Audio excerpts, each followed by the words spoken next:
G'day traders, welcome to a wrap up of Wednesday, March 7th. So remembering the day before today, we actually had a decent sell-off in the market and the market was breaking down and looked like we want to head down to about the 1330 levels, but that's where it seemed to have been held up. So this kind of day here, it looks like the market's just consolidated a bit and hasn't continued on with those sellers. We start off with some very sideways action on this 5-minute chart here. We didn't actually hit a power point till about 11:15.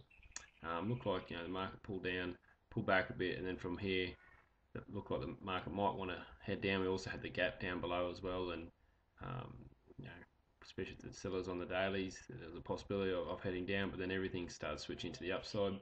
All the other markets at this stage here were breaking up, especially the Russell. It broke its highs first. Then you can see that the predictive and the moving average, all started pointing up, and from there we got a bit of a push up and a trend. It was the most decent trend of the day, and then from there, once we did get back to 1350 levels, it did kind of go sideways. So this is actually a resistance area on the dailies. So originally it was a support, and then the dailies broke down past it, and now it's kind of coming back up and hitting its head and it's acting as a bit of a ceiling for this market. So the market consistently held this 1350 area. From there, you can see we started to push back down. And then we had a bit of a break up here as well. So this is basically going through lunch, and what we're looking for is to see who's in control here, see if the sellers want to break down through this support or the buyers break up through resistance. And in the end, it happened both ways. We saw it break resistance first, and then from here it pulled back, looking for it to pull back and then not break this area up here and then push down and maybe get a sell-off in the afternoon. But once again, it broke up through that resistance area and just continued on going sideways, and in the end just drifted upwards, but still that 1350 area held, so that's fairly significant, meaning that this ceiling area is holding. It means the sellers are still have a bit of control, and we'll see what happens on Thursday, but there's a possibility that they'll sell off again if it holds.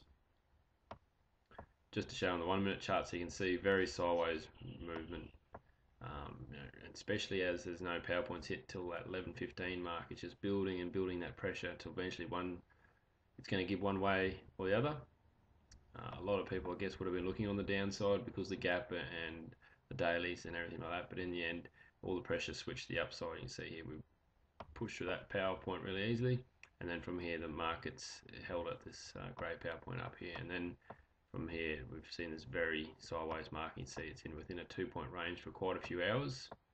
And then this is where it broke down and looked like it wanted to break some of these support levels and maybe push lower, then maybe get a bit of a shoulder or pull back and look to sell off. But in the end, then it came back around and started breaking resistance levels. So neither the buyers or sellers really took control. Both were a little bit hesitant, and you can see they just tussled their way right through to the end of the day, and very sideways movement there to finish off the day. So apart from that 3-4 point trend at the beginning or at 11 o'clock, the market didn't do a whole lot more. But anyway, like we said, look for these 1350 levels to hold,